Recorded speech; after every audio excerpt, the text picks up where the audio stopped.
Une cellule cancéreuse, c'est une cellule qui a déchiré le contrat social qui l'associe aux 100 000 milliards d'autres cellules que vous avez dans le corps et qui décide de revenir à un état primitif de la vie où la cellule se divise à son propre rythme, indépendamment des autres cellules. Donc, la première signature d'une cellule cancéreuse, c'est l'indépendance de sa cohabitation avec les autres cellules du corps humain. Le cancer, c'est une maladie complexe et on ne la traitera pas juste avec une approche.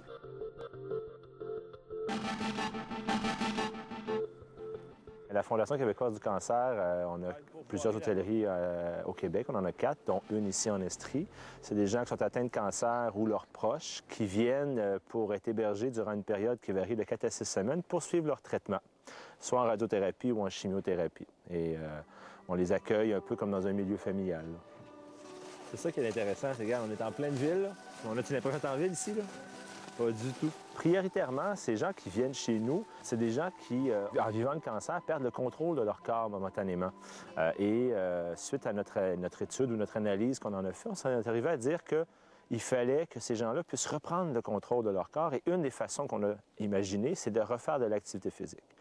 En faisant nos recherches, nos études, on s'est rendu compte que là, il y avait plein de bénéfices qui venaient avec en étant associés au traitement et à la prévention. On va sur les côtés. Et on redescend en bas. Dans mon cas, moi, c'est un cancer du sein. Alors, ce qui fait que c'est un traitement de radiothérapie. La maladie ne m'avait jamais atteinte. Et là, tout d'un coup, sans crier gare, à l'heure où on s'en attend le moins, on se fait poser un diagnostic semblable. C'est très difficile. Très difficile à entendre. Tu te dis, mais voyons donc, je rêve, là, ça se peut pas. Mais après, quand on se rend compte de la réalité, on se rend compte que c'est vrai. Et là, il y a tout le processus qui s'engage avec la chirurgie. Dans mon cas, j'ai été opérée 2 fois parce que la première fois, c'était pas suffisant. Alors, dans le même mois, deux chirurgies, c'est déjà pas mal. Et après ça, bien, on parle de traitement. Je suis rendue à mon 7e traitement de radiothérapie seulement sur 25. Avant d'arriver ici, je me suis dit, bien, le traitement dure environ 20 minutes. Qu'est-ce que je vais faire pour la balance de ma journée? Pour me rendre compte, en fin de compte, qu'il y a toujours quelque chose à faire. Il y a toujours des affiches à quelque part qui nous sollicitent, qui nous invitent à vraiment participer. En tant qu'activité, on a, par exemple, la kinésithérapie, évidemment, la massothérapie. Il y a les marches 2 fois par jour. Alors, tout ça fait en sorte que la journée passe assez rapidement.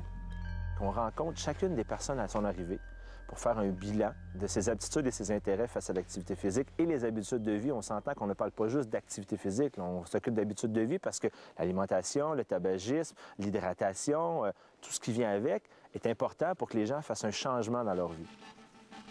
On voit les effets directs chez les gens. C'est pas juste un impact physique, c'est un état sur l'estime de soi, sur la confiance, sur la fatigue, on en a moins.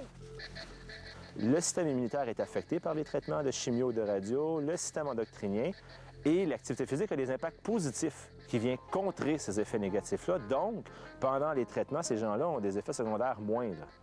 Lorsqu'on a une atteinte au niveau du sein, au niveau du cancer du sein, les différents traitements, donc la radiothérapie, mais aussi la chirurgie. Si vous faites enlever vraiment au niveau de la tumeur, au niveau du sein, mais même au niveau de l'aisselle, là, des fois, ils enlèvent des ganglions. C'est pas tout le monde à qui ça va se produire. Mais c'est tous des facteurs de risque qui peuvent faire en sorte que vous allez souffrir du lymphodème. Le lymphodème, qu'est-ce qui se produit? C'est que le bras va enfler. Le bras va... Le lymphodème, c'est une inflammation, proprement dit. C'est le système lymphatique, qui est un système qui est parallèle au système sanguin, si on pourrait dire, et qui est rattaché par des ganglions à plus différents endroits au niveau du corps. Lors des traitements, surtout chez le cancer du sein, les ganglions qui sont situés en dessous des aisselles sont attaqués par la radio, la chimio et tout, donc souvent ils sont détruits. En étant détruits, les filtres, les ganglions, sont moins efficaces et donc peut laisser passer des substances, donc faire sortir le liquide lymphatique et à ce moment-là, créer une inflammation au niveau des membres supérieurs chez la femme en priorité. Donc, on va aller le plus loin possible derrière, le plus bas. Donc, nous, pour prévenir le lymphodème, ce qu'on fait, on va surtout travailler avec des exercices. Donc, des exercices où on va aller essayer d'améliorer la souplesse dans les membres supérieurs. Et puis, où est-ce qu'on va aller travailler, c'est ça, avec des étirements en mouvement, mais aussi avec des étirements statiques. Justement, on a créé un atelier qui est vraiment spécialement pour ça. C'est l'atelier anti-lymphodème. Le plus loin possible. Mais qu'est-ce qui est bien important, c'est que vous respectiez vos limites à vous. Quand on est atteint de lymphodème, c'est très souffrant. Alors, ce qui fait que si on peut prévenir le lymphodème, tant mieux. Et c'est uniquement, ça, c'est pas la médecine traditionnelle qui guérit ça, là. C'est uniquement par la kinésithérapie. 3. Continuez. Aujourd'hui, on sait qu'au Québec, on parle d'une femme sur 3 qui est atteinte du lymphodème. Une des problématiques, c'est souvent le durcissement des tissus dû au fait qu'il y a une inflammation. Donc, si on travaille en étirement, donc en souplesse, on va aider à ce que le système lymphatique circule bien et élimine rapidement les déchets. Qu'est-ce qui est encourageant pour les personnes qui sont atteintes, c'est qu'ils vont voir les résultats vraiment très, très rapidement. Donc, souvent, même après une semaine, ils vont commencer à dire qu'ils se sentent mieux, qu'ils sentent qu'ils ont plus de mobilité au niveau du membre supérieur. Puis ça va beaucoup les encourager à continuer. On ne pourra pas toujours éviter le lymphodème. Il y a des cas où c'est physiologiquement impossible à éviter.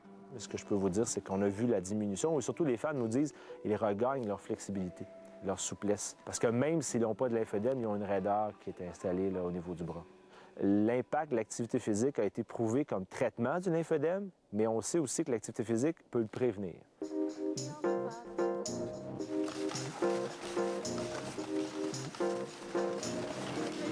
On retrouve les bienfaits de l'exercice sur plusieurs plans pour le patient atteint de cancer. Si on pense en cours de traitement, le fait de faire de l'exercice peut aider le patient à maintenir un bon tonus musculaire, à maintenir une meilleure endurance, à mieux contrôler le problème de fatigue qu'on retrouve souvent en cours de traitement. Et tout ça collabore à une meilleure qualité de vie. Et la qualité de vie, en fait, c'est ce qui compte le plus lorsqu'on parle des bienfaits d'un traitement pour le cancer. Il y a des données récentes qui montrent que l'exercice physique en soi semble avoir un effet inhibiteur sur la prolifération de certains cancers. Et l'entraînement régulier, 2 à 3 fois par semaine, intense, on parle plus juste de marche, là, on parle vraiment de dépenser, d'avoir une dépense cardiovasculaire importante. Et maintenant, cette recommandation-là est maintenant inscrite dans les recommandations de la Société américaine du cancer pour certains cancers, comme le cancer du sein, par exemple. L'exercice en tant que tel aussi peut être un excellent moyen pour contrôler le stress. On sait que le patient atteint d'un cancer, à cause de toutes les séquelles que ça représente, premièrement au niveau de sa vie, au niveau de sa routine, sur le plan familial, sur le plan du travail et finalement sur le plan physique, vit une situation de stress extrême. Et on doit offrir à ce patient-là des possibilités d'éliminer, de mieux contrôler le problème de stress. Les médecins continuent encore à dire aux gens qu'il faut du repos. Et nous, quand on les rencontre, les clients, on leur dit « Allez reposer la question différemment à votre médecin. Allez lui demander « Est-ce que je peux faire de l'activité physique en même temps que je me repose? » Et le médecin va tout de suite dire « Oui. » Il va dire qu'il faut que ça soit adapté. Si je veux faire de l'énergie, il faut que j'en dépense pour être capable de refaire mon système et de reproduire plus d'énergie. C'est aussi simple que ça. Et bien, pour le faire, ça nous prend un professionnel, dans ce cas-ci, qui est le kinésiologue, pour pouvoir bien encadrer l'individu, pour être sûr qu'il ne dépense pas trop, il respecte son budget d'énergie, puis qu'au bout de la ligne, il va rapporter de l'énergie, puis il va se sentir encore mieux au niveau de tous les bénéfices de l'activité physique. Il faut y aller avec prudence. Il y a sûrement des exercices qui seraient trop extrêmes pour le patient atteint de cancer. On est encore dans un milieu où on doit être prudent à ce niveau-là. Donc, on ouvre les mains le plus grand possible et on ferme le plus fort possible aussi. Si vous voulez guérir, la médecine traditionnelle, tout le monde la connaît, tout le monde est convaincu que c'est très, très bien. Mais il reste que si on n'a pas les activités qui vont avec, la kinésithérapie qui va avec, ça va de pair, selon moi. Les gagnants dans tout ça, ce sont toutes les personnes qui sont atteintes des cancers qui vont pouvoir profiter de cette nouvelle façon d'aborder la médecine. Il peut peut-être vous sembler exagéré de demander à quelqu'un qui suit déjà des traitements de radio ou de chimiothérapie de se mettre en plus à faire de l'exercice. Mais le corps a tout de même des capacités de récupération étonnantes. Et ici, l'amateur de hockey en moi ne peut s'empêcher de vous relater l'anecdote de Mario Lemieux, qui avait subi l'après-midi un traitement de chimiothérapie pour son lymphome, qui avait ensuite sauté dans un avion privé pour aller rejoindre son équipe à Philadelphie et qui, le soir même, avait marqué 1 ou peut-être même 2 buts. Si jamais je me trompe, il y aura sûrement un amateur pour nous corriger. Après la pause, un médecin qui utilise une approche avant-gardiste pour venir en aide à ses patients atteints de cancer.